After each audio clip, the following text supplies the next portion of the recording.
Welcome everyone. Hello, hello. I need to do just a couple things here. Turning off the waiting room to let everyone in. I see lots of people coming. Welcome, welcome. Make sure you find your seats. There's lots of room up front. If you're here to hang out with Brandon Mably, then you're in the right place. That is what we get to do today, which is really exciting. It is a special time for Makers Nite. It's not really night either of our places. But we had to do a special time. We get to do a special time because Brandon is in the UK, across the pond, as we say, I guess. And we have to be kind to our guests and not make them be doing an interview, at 1 o'clock in the morning. So instead, it's later in the afternoon. So, yay, Gwen is here. So my name is Kyle. I'm the general manager of Makers Mercantile, based in Kent, Washington, just outside of Seattle.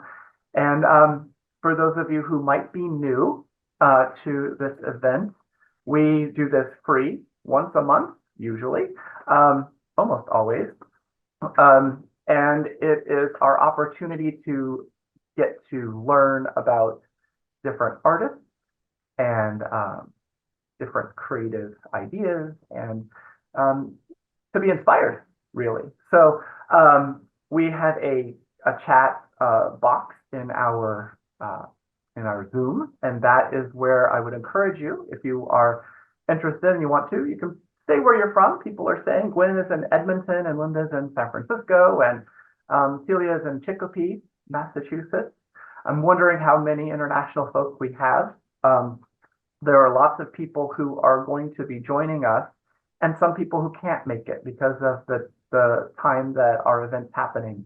So we are recording this event, so there is a small chance you might somehow appear in that video. So if you do, hooray. We'll be posting this on YouTube and sharing it so that people who are unable to join us and ask questions in person can get to hang out and watch us virtually later. So I am going to bring Brandon on here because we don't have lots of questions or lots of time, do we? So there is my friend.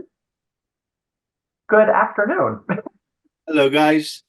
Wow, I'm completely charmed, Kyle, that you asked me to come on your podcast. It's usually Keith they ask, and so thank you very much indeed. Well, Maybe I'll give away some behind the scenes secrets. Oh, I think it's really important to take time to recognize all of the artists. And I love Kate, of course, very much. And I hope at some point we're going to be able to spend time with Kate. But we wanted to, and you and I talked about this before, we wanted to be sure to take time to ask you about your design history and what inspires you and how do people get to learn more about you and all of the stuff and who taught you to knit and all of the things. And then later we can talk to Kate about Kate things. But the two paths are very intertwined, as we know. For those of us who might be newer to you as a designer and the studio that you work with, you know, tell us a little about that. Yeah, so I've been working with Keith. I met Keith at the end of 1990. I'll let you do your own math and that. And then I was learning when I came to the studio. I didn't have any experience in the sense of color or the fiber arts, and we'll go into it a little bit more detail. But Keith encouraged me, and after the first couple of years, I was just helping Keith and the studio with design work, and then Keith showed one of my designs to Stephen Sheard, and who founded Rowan, and he said, yes, we'll publish the design, but we'll call that design Kaffe Fassett Studio. So for the first couple of years, I was known as Kaffe Fassett Studio, and then I came up with a design called Jester, which was this kind of intarsia.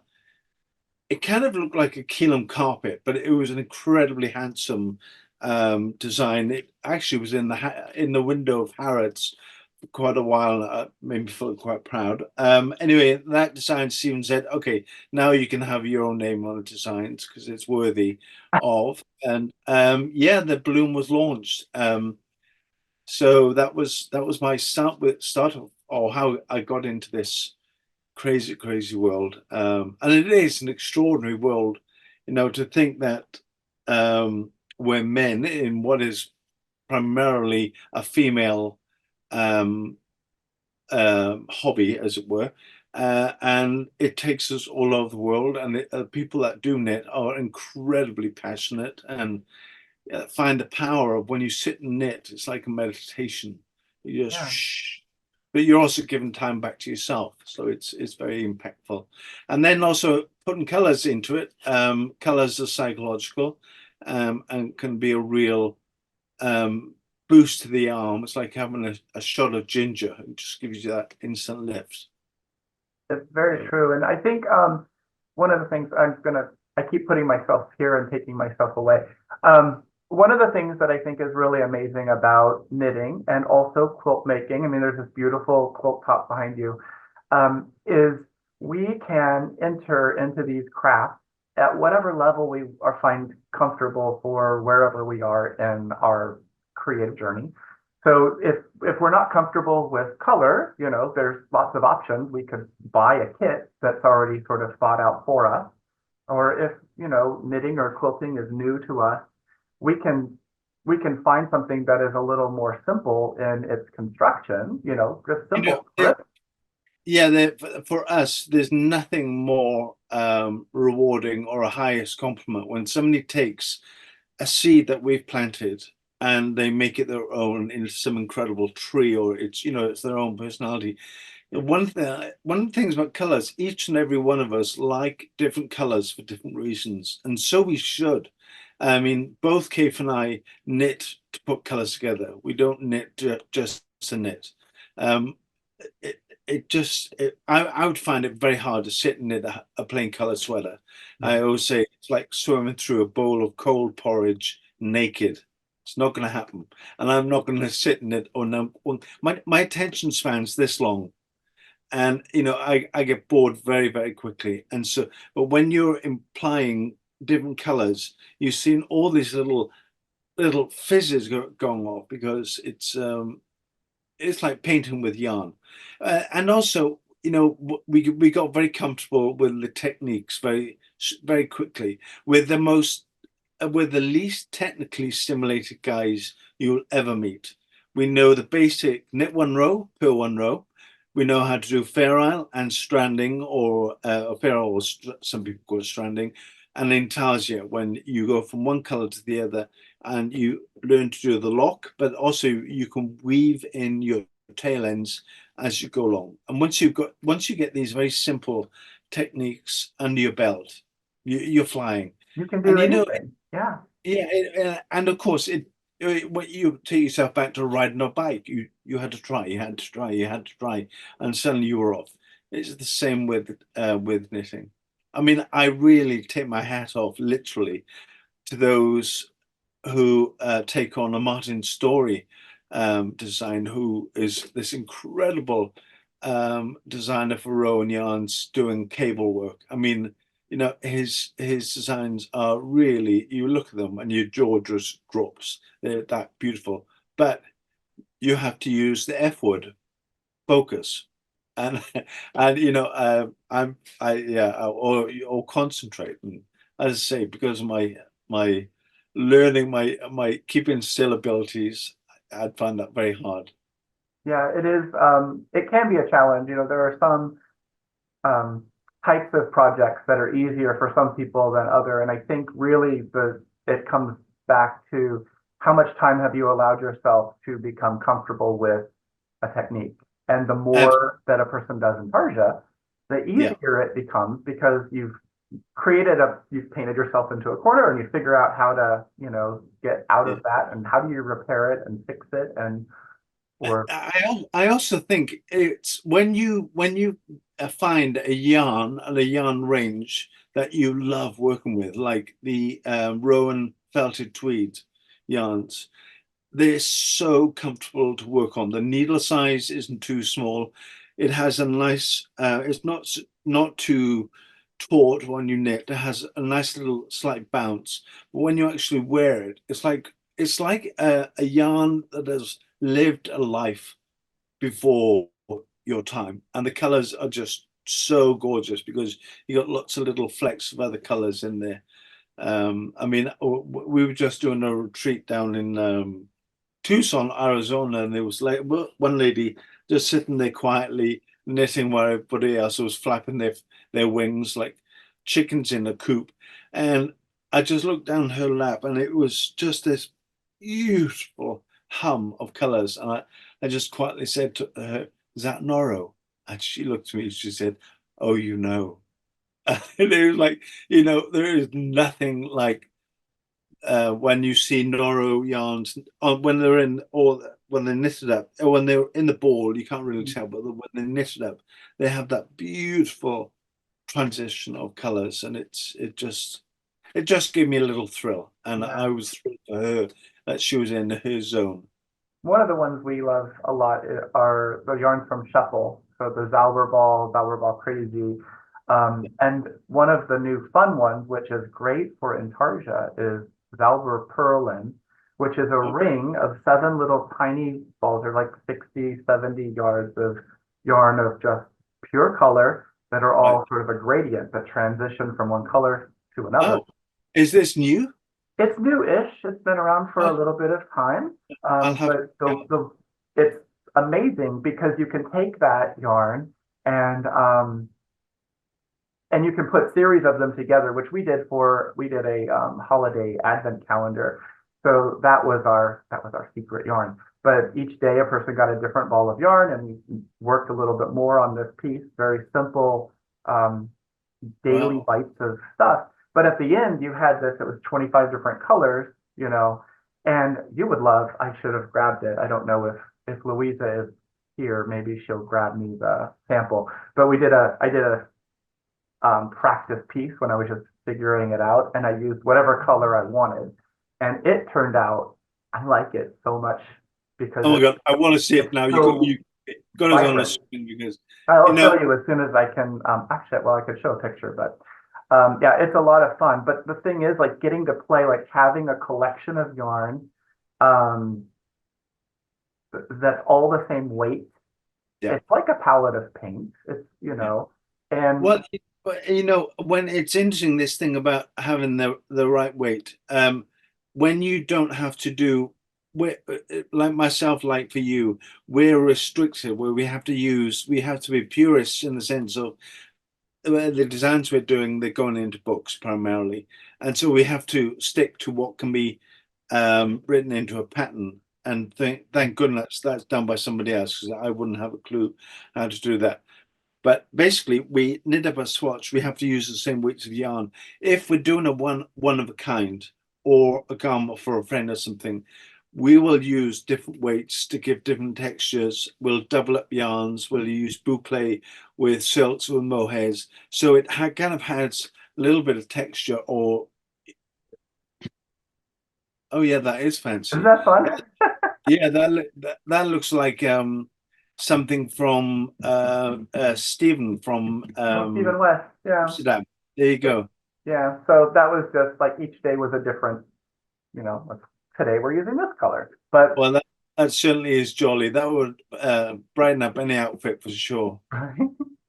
but that's the thing that like as a once a person has done the design, once you've done the work, your studio has written a pattern, um, knitters can become artists, quilters can become artists, and they can use any material they want. Yeah. We're um, limited by sometimes the care. Maybe we want everything to be machine washable, or maybe we want it all to be cotton because whatever. But from there, do whatever you want. You can mix yarns and Absolutely. I mean, one of the highlights of the year for me is when Rowan, who I'm um, contracted to you know, design for um, Rowan uh, for example, the uh, as a oh, I hear company. me. Can't hear anything. Sorry, I was being given Sauberperlen. This is what the yarn looks like. Oh, right. And that's okay. The each ball is a different color. And then It goes all the is way through. right. Yeah, makes a lovely bracelet as well. Yeah, I should say. I'd love to see somebody wear that as a bracelet. That would be super cool. It's just Actually, fun. to have it as an Alice Oh, band no. too. You could try. Yeah. Yeah, anyway, when Rowan Yarns will send each year, they will send, or twice a year, they'll send out their storyboard to all the designers. And then they say, now, create um, up to about 4 designs out of the from this color palette, not a color palette, but a storyboard. You choose the yarns from our range, and then um, we will sit and we literally cast on and respond to the yarns and whatever's given us inspiration um, into a swatch that's big enough for the back of a sweater, and then that will go off to Rowan, and then they will choose which of those designs. So sad thing is only one of those designs get chosen out of the 4 that we do, and then um, but so we're doing the fun thing in the sense of that we're painting the painting, i.e. we're sitting down knitting up the swatch, and then they have the job of grafting when when it needs to go into a structure. Yeah. So you're creating like just a panel Yeah, of material, and then from there the tech folks get to turn it into absolutely. something, Yeah, into a yeah, garment. yeah. And we have no say on what gets chosen or and so forth. So it's kind of it's a bittersweet thing because there's stuff that we really feel is we would love knitters to have a go and um but and they have to look at it from the commercial aspect and so Mhm. forth. But yeah, it's a fine balance. Yeah, I find that if we do a series of photos from a photo shoot and I put 12 of them into the thing and I send it to, Jonathan who edits our pictures and puts our patterns together. I love you, Jonathan, but he will pick the one I didn't want him to pick. I absolutely am there with you. Yeah. So the moral is don't put things out there that you don't want people to do, because when you put it out there, there's a chance they're going to pick that one. So, oh, that's right. It's but it's and then I always love to see what people post on social media when they've taken something that you've done and they've made it their own. yeah. That's the biggest thrill for me. One of the people here's I she is here. So this is one of the colorways of the actual that was Okay, from that's the very good. Yeah, dog. yeah, that's lovely. Yeah. So, and one of the people who did this, and I have the picture somewhere, but I won't bore people with me hunting for it. But she loved the project, did not love the yarn color. And she said, well, I'm never going to wear this because these colors, but knitted the entire thing and decided to over dye it using indigo. So, well, it was the RIT dye, the commercial dye, but she dyed it. It turned into beautiful greens and purples and I was going to say turquoise. Yeah, yeah. But yeah, my answer to her would have been, and if somebody, I love it when somebody says, I hate this color or I never use this color.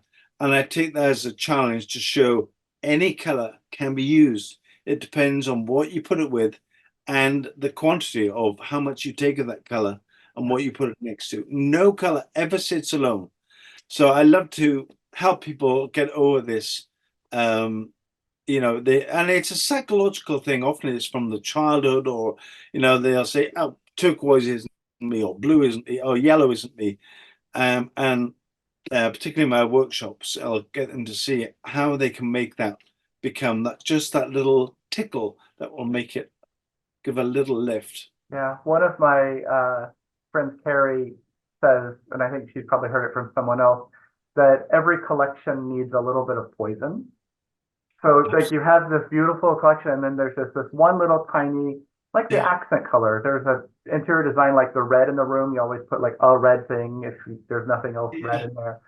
Well, I always say to people, it's like I don't always say to people, but it's like I'll point out, when you put on lipstick, You're not covering your whole face in lipstick. I mean, you might do if when you're on no at home, but that little bit of lipstick, it just lifts. Marilyn Monroe didn't have a beauty spot. She put that beauty spot just to um, do something to her, and it works. Yeah. It is fascinating, and it's not about the theory, and it's not about the color wheel either. It's Yeah. I don't know. It's like over my shoulder, that yellow block. If you take the yellow block away, the whole palette kind of gets dusty. Hmm. It looks muddy, but that yellow panel just kind of gives the whole thing a little bit of a woof, a little bit of lemon juice. Yeah, that I just love it. Um, Yeah. Catherine had a question about those collections. So when the studio creates a series of designs and then one gets selected, Catherine is asking, do you retain the rights or are the rights? We retain the rights, absolutely. And we do get copied by other people. My second design I ever did, we were walking down a street in Massachusetts a couple of years later, and there was that design ripped off by an Italian company, beautifully done. And they just lifted the design and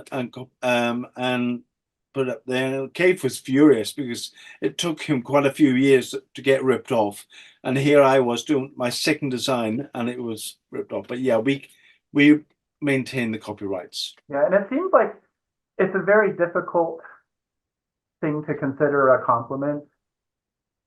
What I've learned, and because now we're in so many different worlds, when you get ripped off, just hope that they do a good job, and it is a compliment, and it makes good because when you get ripped off, they never do it as well as you've done it. It's very rare that they'll copy point blank, Yeah.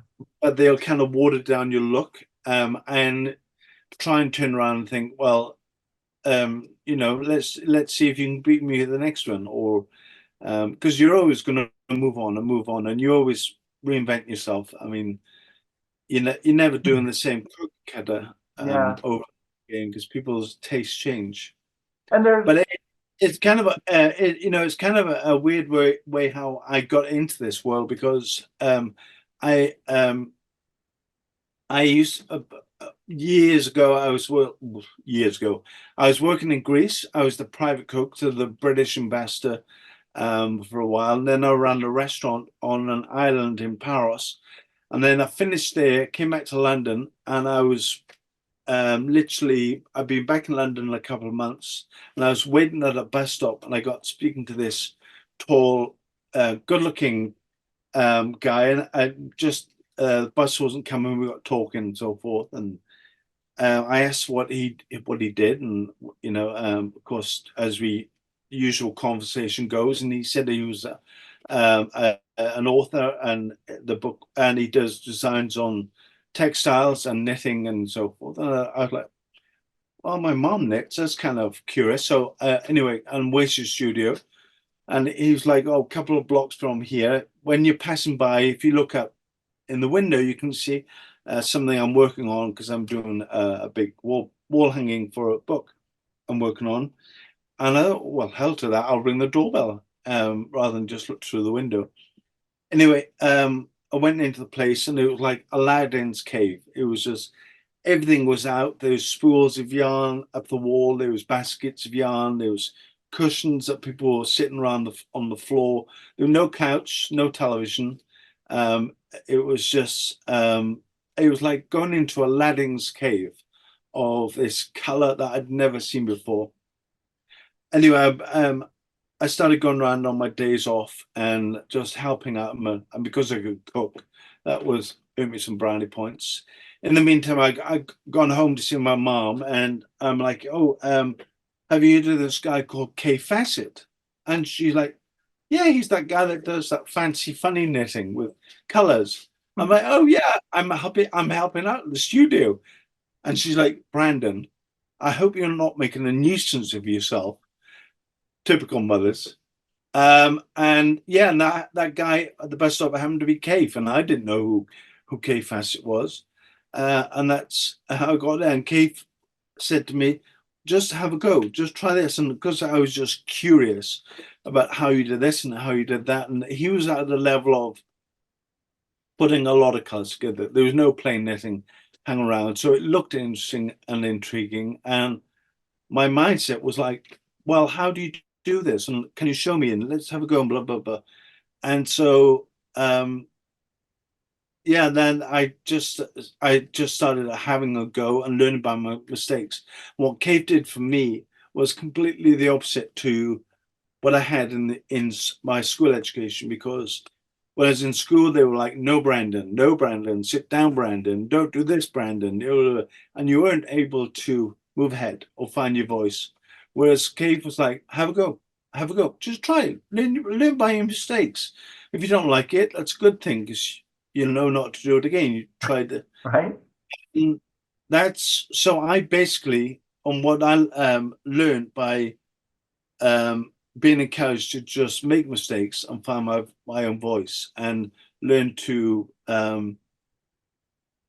put lots of colors together, enjoy the holes, enjoy being loose, and then tidy up my act as I was going along, because got bored of that, and I learned how to do the techniques, and then I was flying, because so I learned by um taking a huge leap right at the very beginning, whereas a lot of people learn to do something, you know, with big fat needles and a thick yarn, and they hit the yarn and the needles are too big, and it's just like trying to drive a big truck when you're knitting with that big chunky yarn. Yeah. So I pinch myself that I'm in this world that I'm doing, because it's crazy and it's so exciting, and yeah. Um, yeah, and I like the idea of thinking of mistakes as opportunities.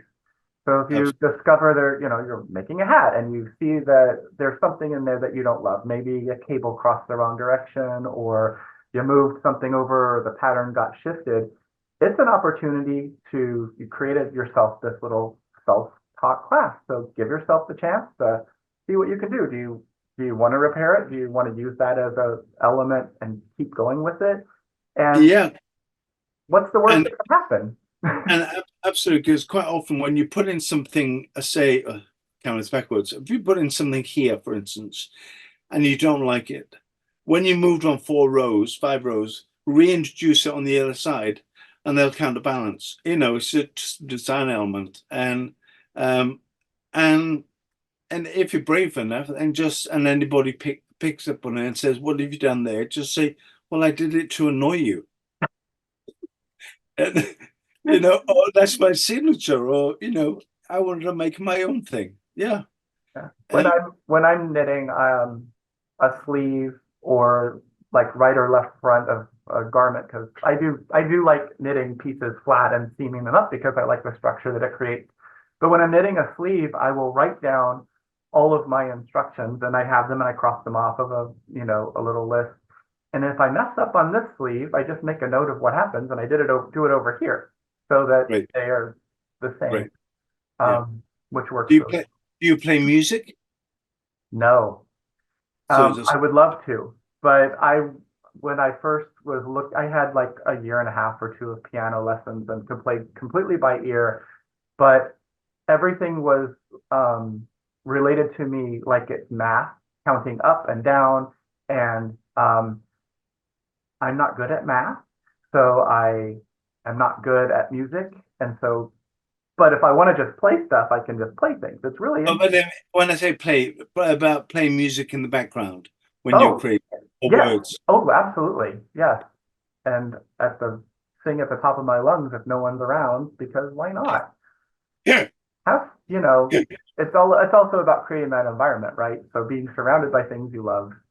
Well, yeah, I mean, we behind this wall is the main studio, and in the book that you've got, you can see. But we primarily listen to this radio station in the UK called Radio 4, and it's all about words. It's more when I'm cooking, I play classic music, but when we're in the studio, it's play. We're listening more to plays and discussions and debates, and it's very educational. Yeah, so. Yeah. The book that Brandon is mentioning is this one. So if anyone is interested in visiting the Kaffe Fassett Studio, you can do that through this book at any time you want. But I will warn you, because when you open this book, it doesn't really matter where. You just open to any page. Oh, look, here's an entire section on just designing fabric. It doesn't, I mean, you go here, oh, like here's a few peeks at some of the things that you will get lost. Time stops. It is the most inspiring space, and this book is done so well. I encourage anyone who is looking for an opportunity to be inspired to see what an artist house looks like. This is the book to do that. And of course, there's lots of really great information as well about the different kinds of collections, and it's loosely divided into sections. Yes, no, we did that on purpose for the book, but the book came about because people are always asking, can they come to the studio, or can they see more of our behind the scenes? And that's how during COVID we decided to do this book and show people what the house is like, because it's 3.5 floors of creative mess, basically, that I've kind of organized into sections. So it's yeah, I mean, I love looking through the book just because when I'm in the house, I'm kind of blinkered, because it just we create, and when we create, everything is out. We don't keep things into little baskets and so forth. I mean, at the moment, I'm doing I did a fabric design that I was inspired by. My sister made me a hand printed Christmas card, and that inspired me so much that I've done a fabric print of it, and then that now has been commissioned as a needlepoint design, which they want 2 different colorways of it, so that's I'm in the middle of stitching that up. So yeah, it's funny how things work out. But anyway, when I'm working, so I got all the yarns out in front of me, and I'm like, if anybody can see that, they think there was a tornado had hit the room. But it's Yeah. Well, of great to. course, I mean, photos for books are curated quite often. Yes, very much so. Very much so. But It's there's it's also it, beauty in the chaos. absolutely. I'd love to see what your house is like one day. Yeah. One day, yeah. So right now, I have not allowed myself time to put the studio together. You know, studio is a nicer word for me than basement, but they're very much the same. But Do you have you can do make you me have do you have colors on the walls, not or yet. not yet? No, not yet. I have a rug on the floor, and that's about as far as it's gone. Yeah. So I'll tell you, there was we went to a huge patchwork shop in your area, um, and anyway, the sales rep pulled up at the stoplights, and she said, "That's the quilt shop across the way." I'm like, "Are you kidding me? It looks like a naked elephant, like a long submarine, no Oh yes, detail." I remember. Mhm. And I was like, so as soon as we went into the yarn shop, or not the yarn shop, the fabric shop, I think she's got yarn as well. And I was like, do you own the whole building? Yeah, we own the whole building. I'm like, how do people know what this place is?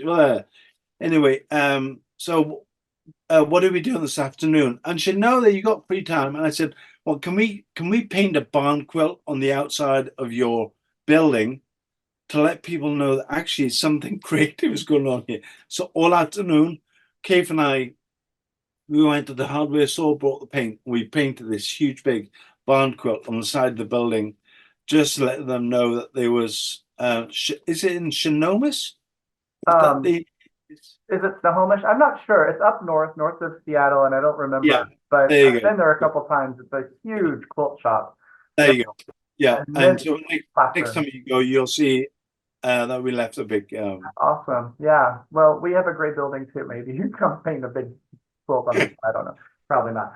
But uh, so Karin was asking about back to color, and so you sort of found your way into the world of knitting and fabric and all of that. So what Karen was asking was, do you believe you were born with this sense of color, or do you think it was something that was learned? Okay, if you were to ask my mom or my twin sister, they would say, "Well, we always knew you had something because you always kind of dress, you're always curious about a sense of celebration, and you wanted, you always lived life to the full." I didn't really. I just thought I was just, why isn't everybody else being like me, kind of thing. Um, My mom has a very good eye. My grandmother had a very good eye. My mom has an incredible sense of eye for detail, and my both my sisters, I would say, have the potential to be creative. But what I do believe, and I'm very strong on this, is all of us have a level of creativity in them. It depends on how far we want to take it. And working with color is like building muscle.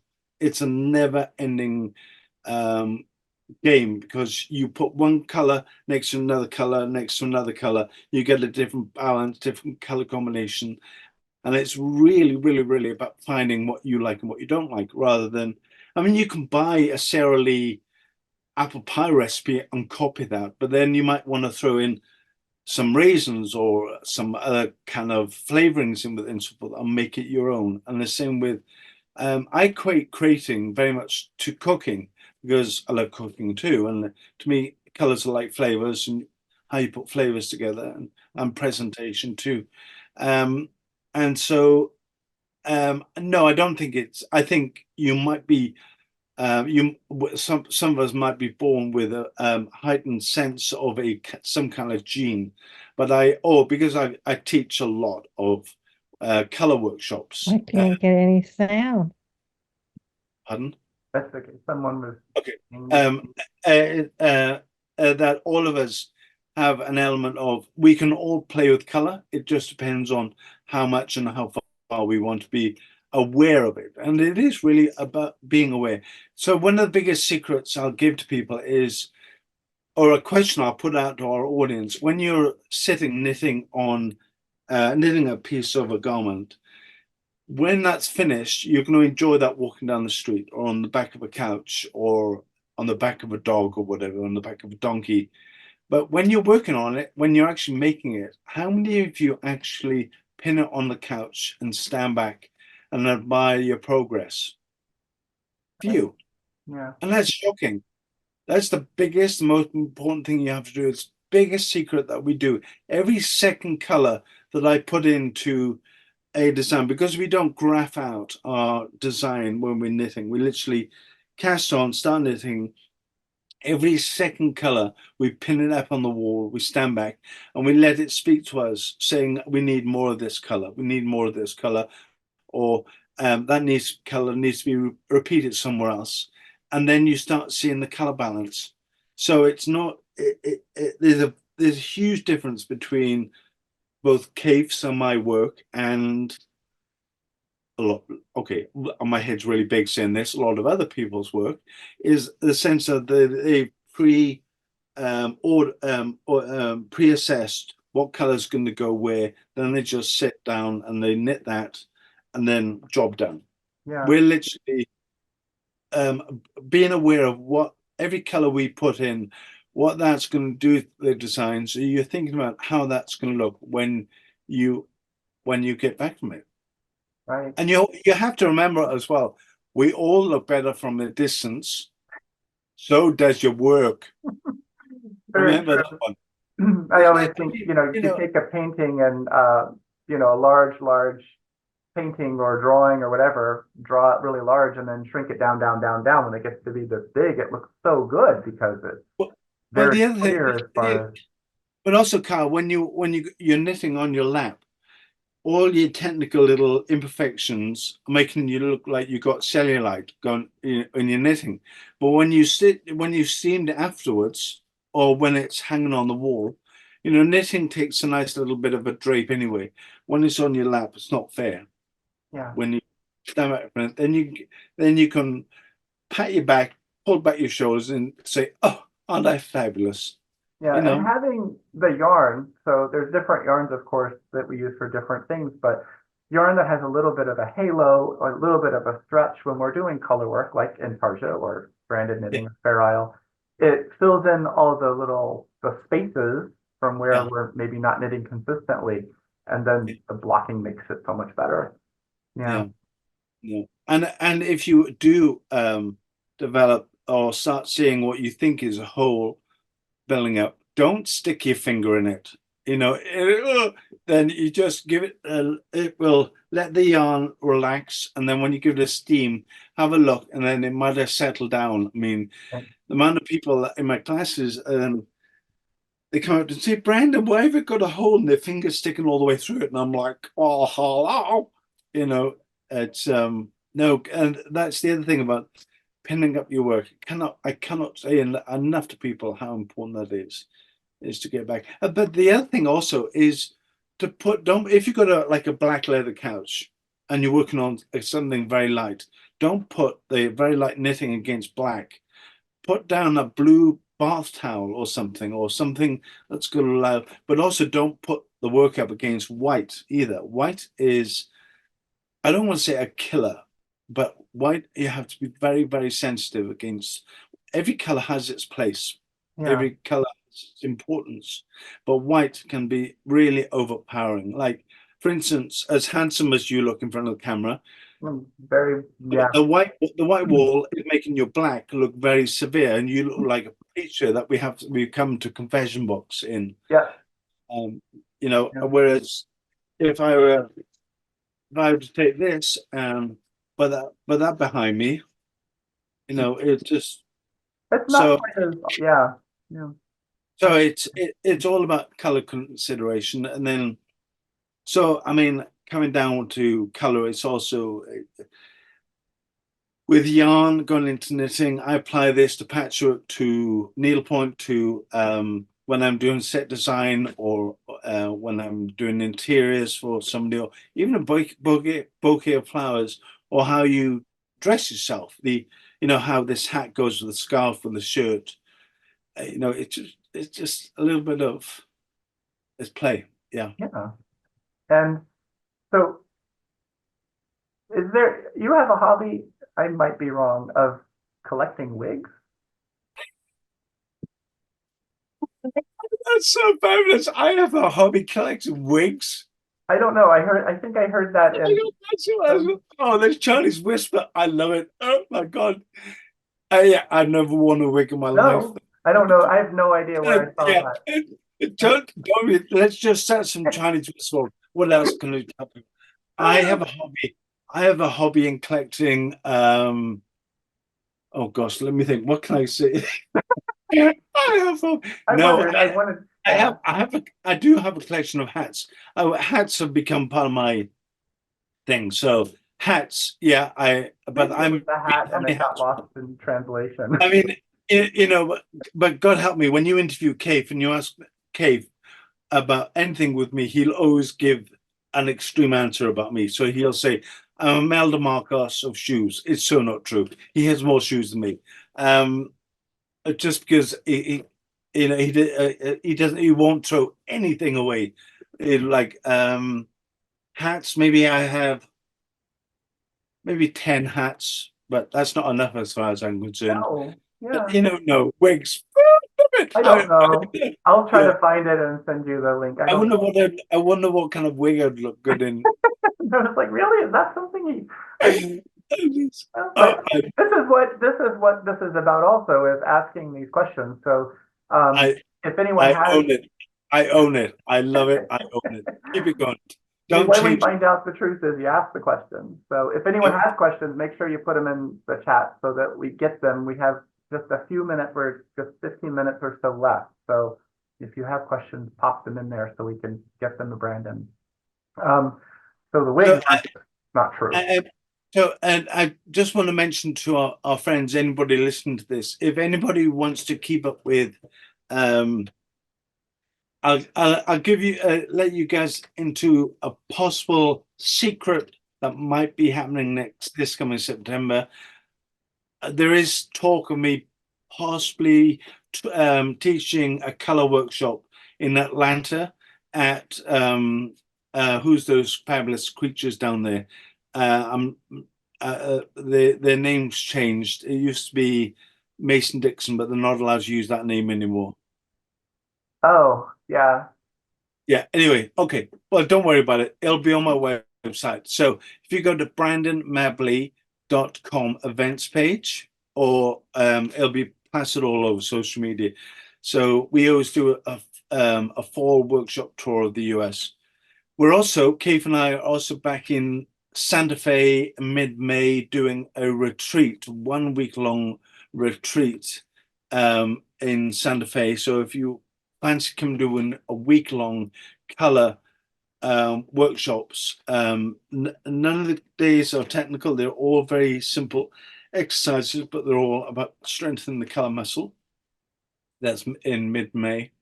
Awesome. So I see modern daily knitting is what Catherine is suggesting for the people in Atlanta. okay, yes, that's right. Yeah. Yeah. And Jennifer is asking, when do you decide texture or pattern is more important than color? Well, pattern holds the quantity or the amount of color that you would add in. Texture, I'm not a huge fan of texture because sometimes texture can end up looking like mohair or an out of focus television. You know, they're a bit blurry, as if you take your glasses off and you can't retain the picture. So unless you're trying to create a whole atmosphere where you want like the wonderful bed of a forest and just have wonderful or smoldery colors, and the textures can be delicious, like boucle and some beautiful tweed yarns and so forth. But I'd say pattern is it definitely, but I don't want. I want just really clear units of color to do the work for me. Yeah, I mean, if you to look at my designs versus say Keith's, I'm just in general in the pattern world and so forth, in the fabric world on needlepoint, I'm more graphic than Keith. My colors are more contemporary and a little bit more snappier and timeless as well. I'd like to think that any age group can use and will use what I don't like put myself into. I'm aiming my designs for a certain age group.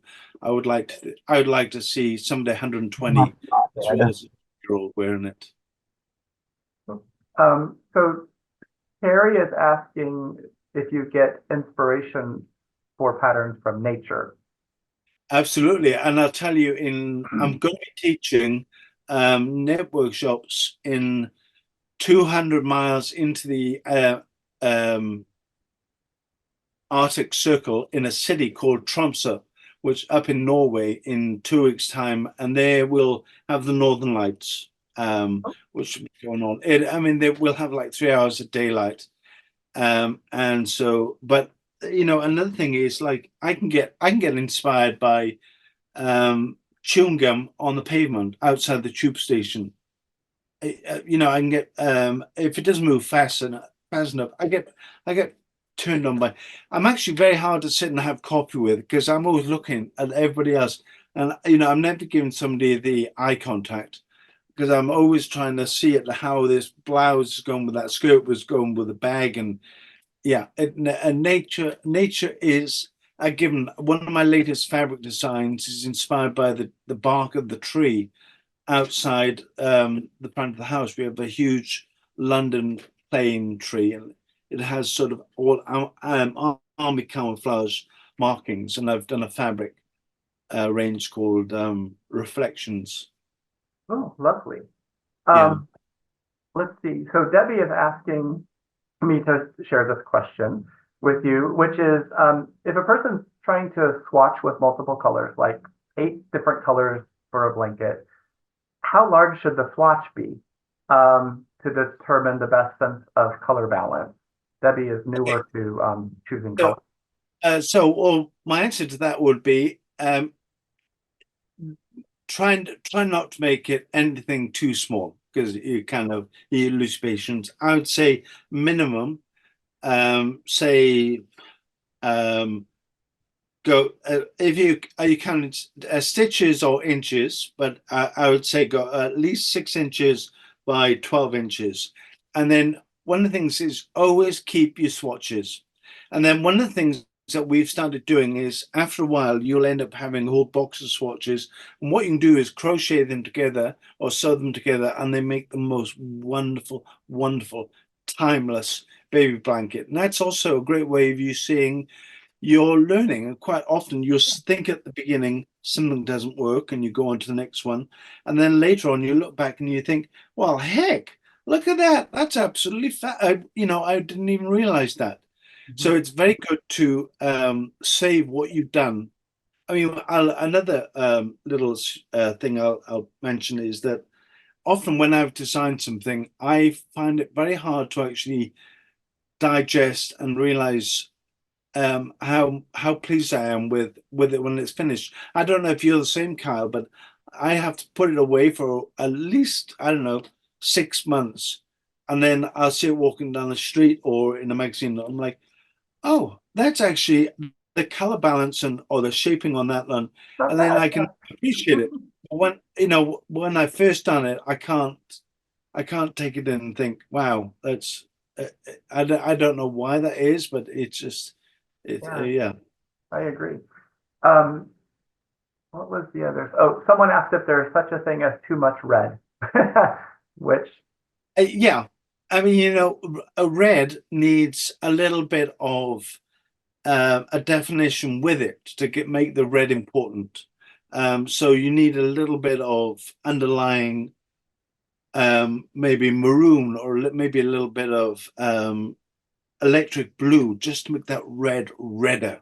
yeah, So, what you don't want to, if you're trying to get red, you don't want to make it going brown or going orange. You want to inject something else that's make. It's like when you do carrot soup or tomato soup, you want to add in a little bit of make it go. a Yeah. little something, yeah, to balance it out a little bit. Um, Other question. Um, is there a primary color you start with when swatching, or do you go by mood or theme? No, I don't start with. I'm not that predictable. Nope. Just pass on and let's Nope. see what happens. Yeah, that's kind of how. I don't know which. I guess what comes first for you? The like I have this collection of color that I want to turn into a thing, or I want to make a Color comes first, yeah always. Yeah. No, it's always color. So, I mean, I can't really talk about the color prediction for the fashion color prediction for the next year. I mean, what's weird is when we're designing for something that will come out in 2025. yeah So it's we're designing now. So it's like, but I'm always trying to. My thing is, I'm an encourager, and I want to encourage people to step out of the box. And so is it Irene? She's a fashionista, and she had this line that she said, "You might as well step out of the box, otherwise you can crawl right in it." And I'm right there with you, girl. And my thing is that I'm trying to encourage people to look at my whatever I'm throwing out to them and them saying, "Oh gosh, I'd love to do that," or "I'd like to do it in something that's going to just set off my imagination to go into a different route." So yeah. And I will also I'll give people one thing I think is a nice thing, which is I call them secrets, or in pottery we call them the payoff. Like if you're looking at a teapot and you open up the lid, the inside of the lid might be a very bold color that has no obvious relation to what's on the outside. You can do the same thing in garments, like the facing, if you have a button front cardigan, maybe the facing where the button band is. Find a ribbon that you love. It doesn't absolutely. have to be the and we're blue. doing we're doing ribbons. So Yeah, often we'll take up we've got a shirt that's boring. We'll take up the buttons and put down the ribbon, and then put the buttons, and it just adds a little, like it's like doing, or behind the cuff, inside the cuff, we'll do the ribbons in there, and you can do that inside a collar. I mean, there's lots of places where you can add just, and it doesn't have to be, you know, it doesn't have to be this huge bold statement piece. Sometimes that little bit of the secret, the little payoff, is the thing that can be it's just that, like a little kiss. Like, yeah. Thank you. I like it. The details that make the difference. That's what Susan says. My gosh, we are almost done with our hour. So, and if anybody wants to see me doing the techniques, you can do, if you put my name into YouTube, Brandon Mably. I think you never know with YouTube now these days, but I think the only thing I'm doing on there is the technique. There's a couple of demonstration videos which shows I'm doing the Intarsia and Ferrari technique. Or if you want to do a color workshop with me, I hope it's all right, Kyle, I'm plugging this. Yeah. Creative Bug. Go to creativebug.com/Brandon Mably, and there I'm doing a series of knit workshops that might tickle your fancy. Yeah, and of course the book, if anyone is interested in that, we have the book that brings you into the studio, which is really awesome. And just for those who are asking, yes, we will be inviting Kaffe to come join us at some point later this year. But schedules have to align, the stars have to align. But I happen to be your Valentine, so there you go. Yes. Oh, yay! Another Valentine. I mean, the viewers, not. Yeah, Mona is asking about the classes that you mentioned. Creative Bug is an online platform, so people can sign up and learn at their own pace, and it's absolutely an opportunity for you. You can have me in your bedroom, in your living room, in any room in your house. I'll be there with you, teaching you how to do techniques, color work. Yeah. And anytime that, I mean, this is a true treat. I mean, Brandon, you're one of my favorite people in this industry. If you have the opportunity as a person to participate in a live event with a designer, and they're in your area or not in your area, give yourself permission to do that. And it might be a workshop on, you know, color, or it might be a beginning quilting workshop or an intensive. Maybe you've never done quilting before and you want to try it. Go out and give it a shot, because you just never know what kind of things you're going to learn, and the opportunity. Yeah, we have a lot of people come to our quilt classes that aren't quilters, not interested in sewing. Our workshops are focusing purely on working with color. Yeah. So awesome. So come play with us. Yeah. Well, I'm always looking for new playmates. Yeah. So I think that does it for us for this time. Thank you everyone for joining us. We have another Makers Nite that will be a nighttime back to the regular time next month. We have Marie Green of Olive Knits, who is an amazing human being. I don't know if you've met her, Brandon. She's really, really great. She is she empowers everyone who knits to be the boss of their own knitting. You know, if you're not sure about doing something, go and learn how to do this little thing that's sort of your speed bump, and be able to become confident in your skills. You can do anything you want in knitting. It's just sticks and strings. So, well, my thing is, if somebody ever notices what they consider to be an imperfection, I just say to them, I did it to annoy you. Love that so much. You are such a joy. Ladies, thank you very much for tuning in. I'm really charmed, Kyle, that you invited me. Bless you. I wish I was there to give you all a big hug. Big virtual hugs. Thank you again. And we'll see everyone in a month or so. Thank you, Brandon. Bye.